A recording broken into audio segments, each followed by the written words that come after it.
Hello everyone, welcome to RK tutorial. So guys, Ugadi సందర్భంగా మన ఛానల్లో ఉన్న సబ్స్క్రైబర్స్ అందరికీ కూడా బిగ్ అనౌన్స్మెంట్ అండి. మరి 2000 రూపాయలు ఉన్నటువంటి కోర్స్ని కేవలము 500 రూపాయలకే 2 ఇయర్స్ వ్యాలిడిటీతో అందచేయడం జరుగుతుందండి. ఎన్ని సంవత్సరాలండి? 2 ఇయర్స్ వ్యాలిడిటీస్తో. మరి ఇంత తక్కువ కాస్ట్ ఉంటుంది కదా కోర్సులో, మరి బాగుండవా అని చెప్పేసి డౌట్ రావచ్చు మీకు. సో గైస్, అందుకే ముందు డెమో చూసే అవకాశాన్ని మీకు కల్పిస్తున్నానండి. ముందు డెమో చూడండి, మీకు నచ్చితేనే తీసుకోండి ఫ్రెండ్స్. ఆల్మోస్ట్ హైదరాబాద్లోనే టాప్ ఫ్యాకల్టీ, 20 సంవత్సరాల అనుభవం కలిగినటువంటి ఫ్యాకల్టీ అండి. ఈచ్ సబ్జెక్ట్కి 20 సంవత్సరాల అనుభవం కలిగిన ఫ్యాకల్టీ చేత క్లాసెస్ చెప్పించామండి. ఎక్సలెంట్గా ఉంటాయి. ఓకేనా? ఒకసారి మీరు డెమో చూసి తప్పకుండా ప్రతి ఒక్కరు కోర్సుని ఈ ఆఫర్ను ఉపయోగించుకోండి, ఉగాది ఆఫర్ని. ఓకేనా? 1000కి పైగా క్లాసెస్ ఉంటాయండి. ఈచ్ అండ్ ఎవ్రీ టాపిక్ సంబంధించిన పీడిఎఫ్ ఉచితంగా అందజేస్తాం. టెస్ట్ సిరీస్ ఉచితంగా అందజేయడం అయితే జరుగుతుంది. కాబట్టి ఇది సరైన అవకాశం అండి. సో ఎవరైతే సీరియస్ ఆస్పిరెంట్ గ్రూప్ 2 అవకాశం కోసం చూస్తున్నారో తప్పకుండా తీసుకోండి. నాట్ ఓన్లీ గ్రూప్ 2 అండి, అన్ని కోర్సుల పైన ఆఫర్ ఉన్నాయి. డిఎస్సి పైన కావచ్చు, ఎస్ఐ కానిస్టేబుల్ పైన కావచ్చు, ఇతర కోర్సుల పైన కూడా ఆఫర్స్ ఉన్నాయి. ఒకసారి డెమో చూసి తీసుకోండి. App link in video description. ఓకేనా? All the best. Thank you. So guys, ఈరోజు మనము ఏపీపీఎస్సీ జాబ్ క్యాలెండర్లో భాగంగా విడుదలైన గ్రూప్ 2 నోటిఫికేషన్కి సంబంధించినటువంటి మోడల్ పేపర్స్ ప్రతిరోజు చూస్తున్నామండి. మరి ఈరోజు చాలా చాలా ముఖ్యమైనది, గ్రూప్ 2లోనే ప్రిలిమ్స్లో చాలా ముఖ్యమైన టాపిక్ ఏదైనా ఉంది అంటే అది సమాజ శాస్త్రం, సోషియాలజీ అండి, ఇండియన్ సొసైటీ. మరి దీనికి సంబంధించి మన మోడల్ పేపర్లో మరి రోజు ఒక టాపిక్ పైన మన మోడల్ పేపర్లో చెప్పుకుంటూ వస్తున్నానండి. సో ఈరోజు సోషియాలజీ చెప్తే రేపు హిస్టరీ కావచ్చు, పాలిటీ కావచ్చు, ఇలా డైలీ ఒక టాపిక్ పైన అయితే చెప్పుకుంటూ వెళ్ళడము జరుగుతుంది అప్ టు ఎగ్జామ్ వరకు. అయితే ఈరోజు మనము చాలా ఇంపార్టెంట్ టాపిక్ ఇండియన్ సొసైటీ పైన ఎంసిక్యూస్ అయితే చూడబోతున్నామండి. Of course daily day after day అయినా కూడా, 2 రోజులకు ఒకసారి అయినా కూడా, రోజుకు ఒకసారి అయినా కూడా గ్యాప్ ఇచ్చి ఈ యొక్క సోషియాలజీ అయితే కంప్లీట్ చేస్తానండి. చాలా చాలా ఇంపార్టెంట్. లాస్ట్ టైము చాలామంది స్టూడెంట్స్ ఇబ్బంది పడ్డటువంటి అంశం ఏదైనా ఉందంటే ఈ సోషియాలజీ అండి. కాబట్టి మనకు ప్రిలిమ్స్లో 30 మార్కులు వస్తాయండి ఇందులో. లాస్ట్ టైము ఒక టెస్ట్ సిరీస్ లాంచ్ చేయడం జరిగిందండి. అందులో క్లాసెస్ ఉంటాయి, టెస్ట్ సిరీస్ ఉంటుంది, బిడ్ బ్యాంక్ ఉంటుంది, పీడిఎఫ్ మెటీరియల్ కూడా అన్నీ కూడా అందుబాటులో ఉంటాయండి. కేవలము 99 రూపీస్కి అందజేసామండి. చాలామంది అభ్యర్థులు కోర్స్ తీసుకున్నారు. 90% క్వశ్చన్స్ మన మెటీరియల్ నుంచే వచ్చాయండి. ఆ ప్రూఫ్స్ కూడా ఆల్రెడీ మన ఛానల్లో సోషియాలజీకి సంబంధించినటువంటి క్లాసెస్ చెప్పి ఆ కామెంట్స్లో మీరైతే చూడవచ్చు. అంత పర్ఫెక్ట్గా అయితే వీటిని చెప్పడం అయితే జరిగింది. ఎవరైనా ఇంట్రెస్ట్ ఉంటే తీసుకోండి ఫ్రెండ్స్. జస్ట్ 99 రూపీసే, ఎక్కువ కూడా పెట్టలేదు కోర్స్ వాల్యూ. ఇంట్రెస్ట్ ఉంటే తీసుకోవడానికి ట్రై చేయండి. ఓకేనా? మరి వివరాల్లోకి వెళ్ళినట్లయితే ఏపీపీఎస్సీ గ్రూప్ 2కి సంబంధించినటువంటి మోడల్ పేపర్ 2లో భాగంగా ఈరోజు క్లాస్ చూడబోతున్నామండి. సో యూనిట్ 1, భారతీయ సామాజిక వ్యవస్థ నిర్మాణము. ఓకే, సమాజం అనగా క్రింది వాటిలో నిర్వచనం ఏంటి? సరైన నిర్వచనం. సమాజం అనగా ఏమిటి? ఆన్సర్ ఆప్షన్ ఏ అండి. సమాజ సభ్యుల మధ్య జరిగే పరస్పర సామాజిక చర్యల వ్యవస్థీకృత రూపమే సమాజం. ఏంటండి? సమాజ సభ్యుల మధ్య జరిగే పరస్పర సామాజిక చర్యల వ్యవస్థీకృత రూపమే ఏంటి? సమాజంగా మనమైతే పేర్కొనవచ్చు. మరి పరస్పర వ్యవస్థీకృత రూపం అంటే ఏంటి? సమాజం మధ్య జరిగేటువంటి వారి మధ్య ఉండే బంధుత్వాలు, పెళ్ళిళ్ళు కావచ్చు, ఇతరత్ర అన్ని విషయాలను కలిపి వ్యవస్థీకృత రూపంగా మనమైతే చెప్పుకోవచ్చు. ఓకే, నెక్స్ట్, సమాజం అనగా సామాజిక సంబంధాలు. ఇవి ఒక సాలెగూడు అని అభివర్ణించిన ప్రముఖ సామాజిక శాస్త్రవేత్త క్రింది వారిలో ఎవరు? సమాజం అనగా అంటే ఏంటండి? సామాజిక బంధాలు. ఇవి దేంతో పోల్చాడు శాస్త్రవేత్త, సామాజిక శాస్త్రవేత్త? ఇది ఒక సాలెగూడు అని అభివర్ణించడం జరిగింది. ఎవరు మరి? ఆయన పేరేంటి? Answer option C, MacIver. Okay, MacIver అనేటువంటి సామాజిక శాస్త్రవేత్త ఈ విధంగా వర్ణించారు. నెక్స్ట్, సమాజం లేదా సొసైటీ అనే పదము సొసైటస్ అనేటువంటి ఏ భాషా పదము నుంచి ఆవిర్భవించింది? సొసైటస్. ఆన్సర్ ఆప్షన్ బి అండి, లాటిన్ పదం అండి. ఇది ఒక లాటిన్ పదము. నెక్స్ట్, క్రింద ఇవ్వబడిన వాక్యాలలో సరైన దానిని ఎంచుకోండి. చూద్దాం. సోషియస్ అనగా మిత్రుడు లేదా సోదరుడు లేదా కామ్రేడ్ అని అర్థము. నెక్స్ట్, సమాజ శాస్త్రం అనే పదాన్ని మొదటిసారిగా కనుగొన్నవారు ఆగస్ట్ కామ్టే. భారత సమాజ శాస్త్ర పితామహుడు GS Ghurye. Answer option D. అన్నీ కూడా సరైనవే అండి. Most important question. సోషియస్ అనగా అంటే ఏంటి? మిత్రుడు లేదా సోదరులు లేదా కామ్రేడ్ అని అర్థము. సమాజ శాస్త్రాన్ని మొదటగా వాడినటువంటి కనుగొన్న వ్యక్తి ఎవరు? August Comte. భారతదేశ సమాజ శాస్త్ర పితామహుడు అని ఎవరిని పిలుస్తామండి? GS Ghurye. Important person. Next one. సామాజిక ప్రవర్తనల స్వభావము, అభివృద్ధిలను శాస్త్రీయంగా అధ్యయనం చేసే శాస్త్రాన్ని సమాజ శాస్త్రం అని పేర్కొన్న ప్రముఖ డిక్షనరీ ఏంటి? ఆన్సర్ ఆప్షన్ బి అండి. ఆక్స్ఫర్డ్ డిక్షనరీలో మరి సమాజం అనేటువంటి పదానికి ఒక నిర్వచనం ఇచ్చిందండి. సామాజిక ప్రవర్తనల స్వభావము, అభివృద్ధులను శాస్త్రీయంగా అధ్యయనం చేసే శాస్త్రమే సమాజ శాస్త్రం అని పేర్కొంది. నెక్స్ట్, క్రింద ఇవ్వబడిన అంశాలలో ఏది సరైనవి చూద్దాం. ఆన్సర్ ఆప్షన్ ఈ. అన్ని సరైనవే. చూద్దామండి. సమాజ శాస్త్రం మొదటగా యూరోప్లో ఆవిర్భవించింది. ఎక్కడండి? యూరోప్లో. ఫ్రెంచ్ విప్లవం స్వేచ్ఛ, సమానత్వము, సౌభ్రాతృత్వం అనే భావనలు అందించింది. French revolution. నెక్స్ట్, మతం క్షీణించడమే సమాజ శాస్త్ర ఆవిర్భావానికి కారణమని పేర్కొన్నారు. నెక్స్ట్, శాస్త్ర పరిజ్ఞానం పెరగడమే సమాజ శాస్త్రానికి పునాదిగా పేర్కొనవచ్చు. అంతే కదండి. అన్నీ కూడా సరైనవే. నెక్స్ట్, క్రింది వాటిలో సామాజిక వ్యవస్థ కొనసాగడానికి ఉపయోగపడని ప్రక్రియ ఏంటి? క్రింది వాటిలో సామాజిక వ్యవస్థ కొనసాగడానికి ఉపయోగపడని ప్రక్రియ. Option D. సామాజిక సంఘర్షణ. సంఘర్షణలు అంటే గొడవలు. గొడవలు అనేవి సామాజిక వ్యవస్థ బలంగా ఉండడానికి కారణమవుతాయండి? లేదు, కాదు. ఓకేనా. సాంఘికీకరణ, సాంస్కృతికీకరణ, సామాజిక నియంత్రణ, ఇవన్నీ కూడా ఒక సమాజము బలంగా, ఓకేనా, ఉన్నతంగా ఉండడానికి సహాయపడతాయి. Next one. సమాజం అన్నది జానపద రీతులు, కట్టుబాట్లు, సంస్కృతి, అలవాట్ల, ఆదర్శాల సంపూర్ణ సామాజిక వారసత్వము. క్రింది నిర్వచనము ఏ దృక్పథాన్ని సూచిస్తుంది? సమాజం అంటే ఏంటండి? జానపద రీతులు, కట్టుబాట్లు, సంస్కృతి మరియు అలవాట్ల, ఆదర్శాల సంపూర్ణ సామాజిక వారసత్వం. మరి ఈ నిర్వచనం ఏ దృక్పథాన్ని తెలుపుతుందండి? Option B. నిర్మితి, సమాజ నిర్మితి. Next one. ఫ్రెంచ్ విప్లవం కారణంగా ఏ ముఖ్యమైన సంఘటనలు వెలుగు చూశాయి? ఫ్రెంచ్ విప్లవం కారణంగా ఏ ముఖ్యమైన సంఘటనలు వెలుగు చూశాయండి? ఆన్సర్ ఆప్షన్ ఈ అండి. ఈ is the right answer. 1 by 1 చూద్దాం. ఏమైంది? శాస్త్రీయ పరిజ్ఞానం పెరిగింది. నెక్స్ట్, మతం అనేది క్షీణించిందండి. మతం పట్ల అంటే మతం అనేది తగ్గింది. సాంప్రదాయ సమాజంలో భౌతిక, సామాజిక పరిస్థితులు పూర్తిగా మారాయి. నెక్స్ట్, యూరోప్లోని భూస్వామ్య వ్యవస్థ అంతమై ప్రజాస్వామ్యాన్ని నిర్మించింది. అన్నీ కూడా సరైన సమాధానమే. నెక్స్ట్, సామాజిక నిర్మితి అంటే ఏంటి? సామాజిక నిర్మితి అంటే ఏమిటి? ఏంటండి క్రింది వాటిలో? ఆప్షన్ 3 అండి. ఏబిసిడి అన్నీ సరైనవి. చూద్దాం. సామాజిక లక్ష్యాలను సాధించడానికి అన్ని వర్గాల వారు ఏకమవ్వడం.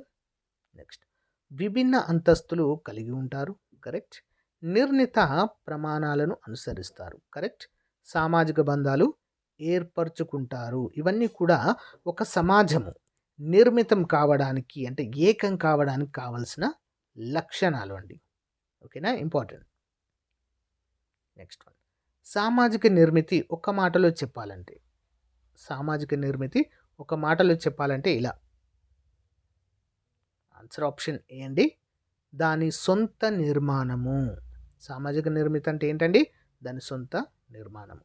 సో గైస్ మీకు సోషియాలజీ టాపిక్ ఈ యొక్క టెస్ట్ సిరీస్ గనుక ఇంగ్లీష్‌లో కావాలి అనుకుంటే కూడా కామెంట్ చేయండి ఫ్రెండ్స్. సో నెక్స్ట్ క్లాస్ నుంచి తెలుగు మరియు ఇంగ్లీష్‌లో కూడా ఎక్స్‌ప్లెయిన్ చేయడానికి ట్రై చేస్తాను. ఓకే. నెక్స్ట్ సామాజిక నిర్మితిలో ఉండే ముఖ్యమైన భాగాలు ఏవి? సామాజిక నిర్మితిలో ఉండే ముఖ్యమైన భాగాలు ఏంటండి? Option D. ఏ మరియు బి రెండు సరైనవి. ఏంటండి సామాజిక నిర్మితిని అంటేనే వ్యక్తులుంటారు, పద్ధతులుంటాయి.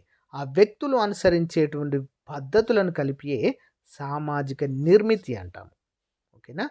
ఒక వ్యక్తులు ఉంటేనే మనం సమాజంగా చెప్పుకోలేం. వ్యక్తులుండాలి, వారు అనుసరించాల్సినటువంటి ఆచార సాంప్రదాయాలు, పద్ధతులు ఉండాలి. దీన్ని రెండిటిని కలిపే సామాజిక నిర్మితిగా మనము చెప్పుకోవచ్చు. నెక్స్ట్ భారతీయ సమాజ నిర్మాణంలో కనిపించే ముఖ్యమైన భాగాలు ఏంటి? ఏముంటాయండి మనకు ముఖ్యంగా ఏమి కనిపిస్తాయి? Option D. సంస్థలు కనిపిస్తాయి, సమూహాలు కనిపిస్తాయి, సంఘాలు, సమూహాలు కనిపిస్తాయి. సంస్థలు, సముదాయాలు, సంఘాలు, సమూహాలు, సమితిలు. ఓకే, ఇవన్నీ కూడా మనము చూడవచ్చు భారతదేశ సమాజ నిర్మాణంలో. నెక్స్ట్ ప్రపంచంలో ప్రపంచ సమాజాలలో భారతీయ సమాజం ఒక ప్రత్యేక సమాజంగా కొనసాగుతుంది. ప్రధాన కారణం ఏంటి మరి?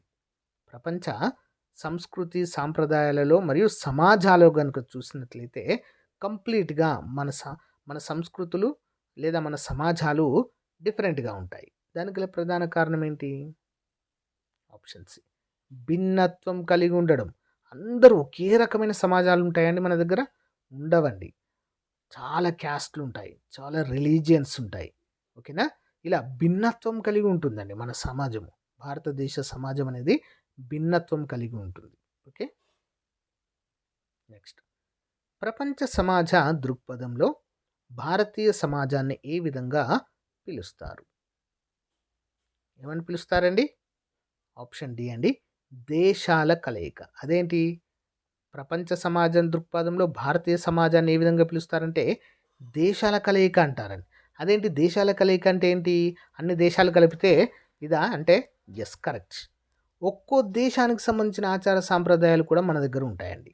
ఎందుకంటే హిందువులు ఉంటారు, ముస్లిమ్స్ ఉంటారు, క్రిస్టియన్లు ఉంటారు, సిక్కులు ఉంటారు, బౌద్ధులు ఉంటారు. ఓకేనా? వీరంతా వేరు వేరు ఆచార సాంప్రదాయాలు కలరు. అంతేకాకుండా సపరేట్ ఇందులో క్రిస్టియన్స్ కూడా ఉంటారు మళ్ళీ కదా. వీరంతా కూడా సపరేట్ దేశాలలో ఉంటారు. ఓకేనా? సపరేట్ దేశాల్లో ఉంటారు. క్రిస్టియానిటీ కంట్రీస్ ఉంటాయి, బౌద్ధ మతం కంట్రీస్ ఉంటాయి కదా. ఇవన్నీ కంట్రీస్. ఈ కంట్రీస్ అన్నిటికి సంబంధించిన మతాలు మన దగ్గర ఒక్క దగ్గరే ఉంటాయి కదా, కలిసి ఉంటాయి. అందుకే దేశాల కలయికగా మనమైతే చెప్పుకోవచ్చు. ఓకే. నెక్స్ట్ మానవ జీవనంలో భౌగోళిక వాతావరణ పరిస్థితులపై ప్రత్యక్షంగా ఆధారపడిన ముఖ్యమైన అంశాలు ఏంటి? మానవ జీవనంలో భౌగోళిక వాతావరణం పరిస్థితులపై ప్రత్యక్షంగా ఆధారపడిన ముఖ్యమైన అంశాలు. ఆప్షన్ ఏ అన్నీ సరైనవే. ఆచార సంప్రదాయాలు, అలవాట్లు మరియు వేషభాషలు, సాంస్కృతిక నియమాలు, కట్టుబాట్లు మరియు సామాజిక నిబంధనలు. నెక్స్ట్ వర్ణ వ్యవస్థ ఏ వేద కాలంలో కుల వ్యవస్థగా రూపాంతరము చెందింది మన దేశంలో? వర్ణ వ్యవస్థ కేవలం వేదకాలంలో ఏముండేదండి? వర్ణాలు ఉండేది మనకి. అయితే ఆ వర్ణాలు రాను రాను ఓకేనా ఏ వేద కాలంలో కుల వ్యవస్థగా ఆవిర్భవించింది? ఆప్షన్ బి మలివేద కాలంలో. తొలివేద కాలంలో వర్ణాలు వచ్చాయండి. ఆ వర్ణాలు కాస్త ఏమయ్యాయి? మలివేద కాలంలో కులాలుగా ఆవిర్భావం చెందడము జరిగింది. నెక్స్ట్ క్రింది వాటిలో సరైన సమాధానం ఏంటి? క్రింది వాటిలో సరైన సమాధానం ఆప్షన్ డి అన్ని సరైనవే. చూద్దాం. శ్రమ విభజన వ్యవస్థీకృతం కావడం వల్ల విభిన్న కులాలు ఏర్పడ్డాయి. శ్రమ విభజన అంటే వారి వారి పనుల ఆధారంగా ఓకేనా కులాలు ఏర్పడ్డాయి. లైక్ కుండలు చేసేవారు కుమ్మరులని ఓకేనా.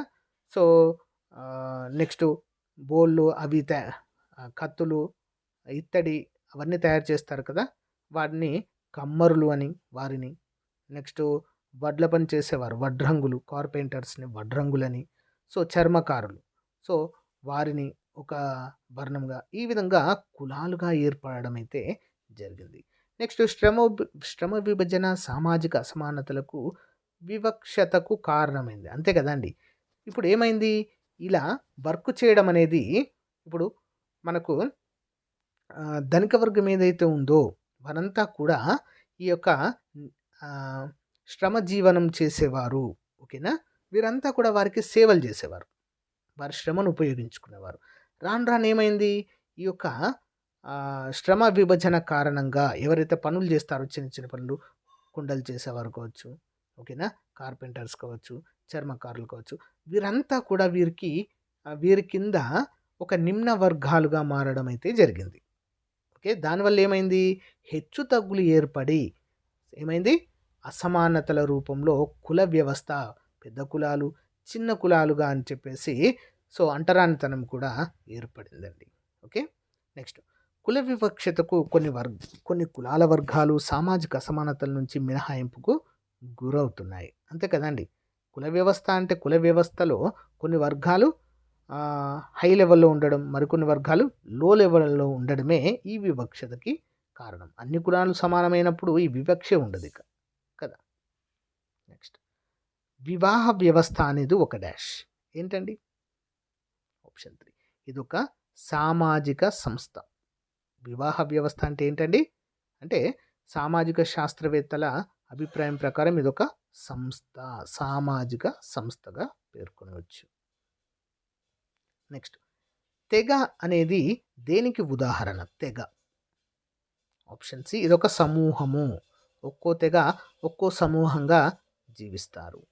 నెక్స్ట్ సమాజం యొక్క సహజ లక్షణాలను శాస్త్రీయంగా ఎన్ని విధాలుగా వర్గీకరించారు? సమాజం యొక్క సహజ లక్షణాలను ఎన్ని విధాలుగా అండి? 17 విధాలుగా మరి వర్గీకరించడం అయితే జరిగిందండి. ఎన్ని విధాలండి? 17 విధాలు. నెక్స్ట్ సమాజం యొక్క సహజ లక్షణాలలో క్రింది వాటిలో తప్పుగా ఇవ్వబడింది ఏంటి? సమాజం యొక్క సహజ లక్షణాలలో క్రింది వాటిలో తప్పుగా ఇవ్వబడింది ఏంటది? Option D. సామాజిక నియంత్రణ అనేది తప్పండి. ఓకేనా? లైంగిక నియంత్రణ, శ్రమ విభజన, మనము అనేటువంటి భావన. ఓకే, ఇంపార్టెంట్ అండి. నెక్స్ట్ భారతీయ సమాజం యొక్క ప్రధాన లక్షణము భిన్నత్వం. అయితే క్రింది వాటిలో సరైన సమాధానం ఏంటి? సమాజం యొక్క లక్షణం ఏంటండి? భిన్నత్వం. అంటే అన్ని సమాజాలు ఒకే విధంగా ఉండవు. ఓకే, భిన్నత్వాన్ని కలిగి ఉంటుంది. క్రింది వాటిలో సరైనది ఏంటి? ఆప్షన్ ఈ. పైవన్నీ సరైనవే అండి. చూద్దాం. భౌగోళికంగా మన దేశం ఆసియా ఖండంలోని దక్షిణ భాగంలో ఉంది. కరెక్ట్. భారతదేశం ఒక ద్వీపకల్పం. ద్వీపకల్పం అంటే ఏంటండి? మన భారతదేశ చిత్రపటం ఇలా ఉన్నట్లయితే ద్వీపకల్పం అని దేన్ని అంటారండి? 3 వైపులా నీరు ఉంటుంది. 3 వైపులా నీరుండి ఒకవైపు భూభాగం ఉంటే దాన్ని ద్వీపకల్పము అంటాము. ఓకేనా? ఉత్తరాన హిమాలయాలు, దక్షిణాన హిందూ మహాసముద్రం, తూర్పున బంగాళాఖాతం, పశ్చిమాన అరేబియా మహాసముద్రము ఉన్నాయి. నెక్స్ట్ భారతదేశం వివిధ దేశాలతో సరిహద్దును పంచుకుంటుంది. ఇవన్నీ కూడా భిన్నత్వాన్ని అయితే సూచిస్తాయి. నెక్స్ట్ భారతదేశంలో జనాభాను మొట్టమొదట శాస్త్రీయ దృక్పథంతో 7 వర్గాలుగా వర్గీకరించిన వారు ఎవరు? 7 వర్గాలుగా ఎవరండి? మొదటిసారిగా అంటే జనాభా లెక్కలను ప్రారంభించిన వ్యక్తిగా చెప్పుకోవచ్చు. Option B Risley. Okay, Risley 7 వర్గాలుగా వర్గీకరించారండి జనాభాను. నెక్స్ట్ భారతదేశంలో జనాభా వర్గీకరణ రూపొందించడానికి ప్రధాన ఆధారం ఏంటి? ఆన్సర్ ఆప్షన్ సి అండి. 1931 జనాభా లెక్కలు. నెక్స్ట్ రిస్లే వర్గీకరణ ప్రకారము భారత వాయువ్య సరిహద్దు ప్రాంతాల్లో నివసించే తెలుపు వర్ణం శరీరము, ముఖం మీద ఎక్కువ రోమాలు, నాసిక లేప్తోరేహిని రకం చెందిన వారిని ఎవరిగా పేర్కొంటారు? రిస్లే వర్గీకరణ ప్రకారం అండి భారతదేశంలో వాయువ్య సరిహద్దు ప్రాంతాల్లో ఉండేటువంటి తెల్లగా ఉంటారండి. తెలుపు వర్ణము, శరీరం మీద ఎక్కువ రోమాలు ఉంటాయి. ఓకే, నాసిక లేప్తోరేహిని అంటే కొంచెము చప్పిడి ముక్కులాగా ఉంటుంది. వారిని వేరుగా పేర్కొన్నారండి. Option A. టర్కో ఇరానియన్లుగా పేర్కొన్నారు. టర్కో ఇరానియన్లు. నెక్స్ట్ రిస్లే వర్గీకరణ ప్రకారం ఇండో ఆరియన్లు ఏ ప్రాంతాలను నివాసాలుగా ఏర్పరచుకున్నారు? ఏ ప్రాంతాలనండి? ఆప్షన్ డి పైవన్నీ. రాజస్థాన్, పంజాబ్, హర్యానా, ఉత్తరప్రదేశ్. ఓకేనా? ఇండో ఆరియన్లు ఎక్కడ స్థిరపడ్డారండి? రాజస్థాన్, పంజాబ్, హర్యానా, ఉత్తరప్రదేశ్ ప్రాంతాల్లో. నెక్స్ట్, మధ్య రకం ముక్కు, శరీరం రంగు ఒక మాదిరి తెలుపు, స్కిథియన్లు మరియు ద్రావిడియంలో కలయిక వలన ఏర్పడిన నూతన జాతి ఏది? ముక్కు రకమేమో మధ్య రకంగా ఉంటుందండి ముక్కు. మరీ పెద్దగా ఉండదు, మరీ చిన్నగా ఉండదు, మామూలుగా ఉంటుంది. శరీరం రంగు ఒక మాదిరిగా తెలుపులో ఉంటుందండి. స్కిథియన్లు మరియు ద్రావిడియంలో కలయిక వలన ఏర్పడిన నూతన జాతి ఏంటి? ఆప్షన్ సి స్కితో ద్రావిడియన్లు అంటారు వారిని. ఏమంటారు? స్కితో ద్రావిడియన్లు. నెక్స్ట్, నలుపు వర్ణం కలిగి దట్టమైన రోమాలు, ఉంగరాల జుట్టు ఉన్న ద్రవిడియన్లు ఏ ప్రాంతాల్లో ఉన్నవారిని రీస్లే పేర్కొన్నారు? ఏ ప్రాంతంలో ఉండేవారని పేర్కొన్నారండి? ఆప్షన్ డి పైవన్నీ. ఆంధ్రప్రదేశ్, తెలంగాణ, తమిళనాడు, మధ్యప్రదేశ్, చోటా నాగపూర్ ప్రాంతాల్లో వీరు ఉండేవారు అని చెప్పేసి పేర్కొన్నారు. నెక్స్ట్, ప్రముఖ సమాజ శాస్త్రవేత్త బిఎస్ గుహ భారతదేశంలోని ప్రజలను ఎన్ని జాతులుగా వర్గీకరించారు? B S Guha important person. Answer option B అండి. మొత్తం 6 వర్గాలుగా పేర్కొన్నారు. ఏంటది? నెగ్రిటో, మాంగోలాయిట్, బ్రాకిసేపల్స్, ప్రోటో ఆస్ట్రోలోయిడ్స్, మెడిటేరియన్స్, నార్దిక్స్ అనేటువంటి 6 వర్గాలుగా పేర్కొనడము జరిగింది. 6 జాతులుగా. ఓకే. నెక్స్ట్, భారతదేశంలో భాషల వర్గీకరణ ప్రకారము 1652 భాషలు వాడుకలో ఉన్నట్లుగా ఏ జనాభా లెక్కల ప్రకారం పేర్కొన్నారు? ఎన్ని భాషలండి? 1652 భాషలు. మరి ఏ జనాభా లెక్కల ప్రకారం దీన్ని పేర్కొన్నారండి? ఆప్షన్ డి 1961 జనాభా లెక్కల ప్రకారం దీన్ని అధికారికంగా కనుగొన్నారు.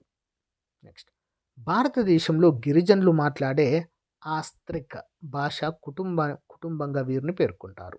ఎవరనండి? ఆస్త్రిక భాషా కుటుంబం. ఆప్షన్ డి పైవన్నీ. బీహార్లోని హూ అనేటువంటి తెగ, జార్ఖండ్లోని ముండా తెగ, మధ్యప్రదేశ్లోని సంతాల్ తెగ. వీళ్ళు ముగ్గురు కూడా మాట్లాడేది ఏంటండి? ఆస్త్రిక్ తెగ. Okay, important. దక్షిణ భారతదేశ రాష్ట్రాలు మాట్లాడే భాషలు ఏ కుటుంబంగా వ్యవహరించారు? దక్షిణ భారతదేశ రాష్ట్రాలు మాట్లాడే భాషలను భాషల కుటుంబంలో దేనిగా వర్గీకరించారు? ఇంపార్టెంట్ క్వశ్చన్ అండి. ఆప్షన్ బి అండి, ద్రవిడియన్ భాషా కుటుంబము. ఏంటది? ద్రవిడియన్ భాషా కుటుంబం. నెక్స్ట్, ఈశాన్య భారతదేశంలో గిరిజన తెగలు మాట్లాడే భాషా కుటుంబాన్ని ఏ పేరుతో పిలిచేవారు? ఈశాన్య భారతదేశంలో గిరిజన తెగలు మాట్లాడేటువంటి భాషా కుటుంబం ఏంటండి అది? ఆప్షన్ బి సైటో టిబెటన్ భాషా కుటుంబము. సైటో టిబెటన్ భాషా కుటుంబం ఇంపార్టెంట్ అండి ఇది. నెక్స్ట్, భారతదేశంలో వివిధ ప్రాంతాలలో పోర్చుగీసు, ఫ్రెంచ్, బ్రిటిష్ భాషలు మాట్లాడేవారిని ఏ భాషా కుటుంబంగా పేర్కొన్నారు? ఆప్షన్ ఏ అండి, ఇండో యూరోపియన్ భాషా కుటుంబంగా పేర్కొన్నారు. నెక్స్ట్, ఇండో యూరోపియన్ భాషా కుటుంబం ప్రకారం భారతదేశంలో వివిధ ప్రాంతాలలో మాట్లాడే భాషలను ఎన్ని భాగాలుగా విభజించారు? Option C 12. సమాజ నిర్మితి అనే భావనను అందించిన వారు క్రింది వారిలో ఎవరు? సమాజ నిర్మితి అనే భావన. ఆప్షన్ 1 లేదా ఏ మెకాయివా. నెక్స్ట్, సమాజాన్ని జీవితో పోల్చిన సామాజిక శాస్త్రవేత్త ఎవరు? సోషల్ యానిమల్గా పోల్చిన వ్యక్తి ఎవరండి? Option A Radcliffe Brown. Next, ప్రక్రియ ద్వారా ఒక వ్యక్తి తన సమూహం యొక్క ప్రమాణాలకు కట్టుబడి ఉండాలని తెలియచేసే భావనను ఏమంటారు? ఆప్షన్ 1 లేదా ఏ సామాజికీకరణ. నెక్స్ట్, అర్ధ సమూహం అనే పదాన్ని పేర్కొన్న ప్రముఖ సామాజిక శాస్త్రవేత్త ఎవరు? అర్ధ సమూహం. ఆప్షన్ 1 గిన్స్బెర్గ్. నెక్స్ట్, ఒక సమూహంలో సభ్యత్వం పొందడం అనేది ఒక డాష్. ఒక సమూహంలో సభ్యత్వం పొందడం అనేది డాష్. ఏంటండి? ఆన్సర్ ఆప్షన్ ఏ అండి, స్వచ్ఛందం. ఓకే. స్వచ్ఛందం. నెక్స్ట్. ఒక సమూహం ఏర్పడడానికి ప్రధాన కారణం ఏంటి? ఒక సమూహం ఏర్పడడానికి ప్రధాన కారణం ఆప్షన్ ఏ ప్రత్యేక ప్రయోజనం కోసం. ఓకే. ప్రత్యేక ప్రయోజనం కోసము మరి సమూహంగా ఏర్పడతారు. నెక్స్ట్. ఏ సమూహంలో ముఖాముఖి సంబంధాలు ఉంటాయి? ముఖాముఖి సంబంధాలు. ఆప్షన్ సి ప్రాథమిక సమూహములో. నెక్స్ట్. తల్లిదండ్రులకు సంతానానికి మధ్య సామాజికీకరణ అనేది డాష్. తల్లిదండ్రులకు వారి మధ్య సంతానం ఏర్పడుతుంది కదా, వారి మధ్య ఉండేటువంటి సామాజికీకరణ అనేది డాష్. ఏంటది? ఆప్షన్ సి రెండు వైపులా ఉంటుంది. ఓకేనా? అంటే తల్లిదండ్రుల నుంచి సంతానానికి, సంతానం నుంచి తల్లిదండ్రులకు రెండు వైపులా ఉంటుందండి సామాజికీకరణ. ఇంపార్టెంట్ పాయింట్ ఇది. నెక్స్ట్. సాంస్కృతీకరణ అనే భావనకు ప్రముఖ సామాజిక శాస్త్రవేత్త ఎంఎన్ శ్రీనివాస్ మొదట పెట్టిన పేరేంటి? శ్రీనివాస్ అంటే తప్పబడింది ఇది.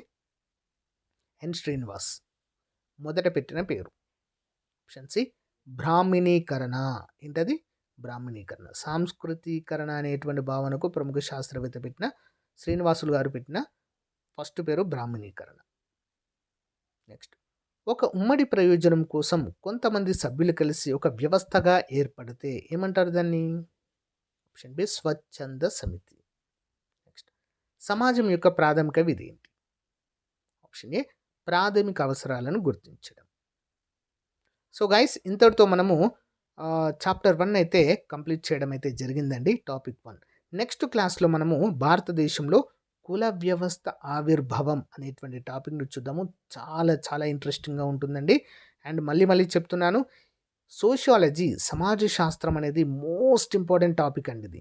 ఓకేనా? 30 మార్కులకు ఉంటుంది మనకి. ఓకేనా? కాబట్టి కొంచెం ఇంట్రెస్ట్గా చదవండి వీటిని. ఎందుకంటే ఒక్క మార్కు కూడా ప్రిలిమ్స్లో డిస్క్వాలిఫై అవ్వడానికి కారణమవుతుంది. కాబట్టి క్లియర్గా చదవండి.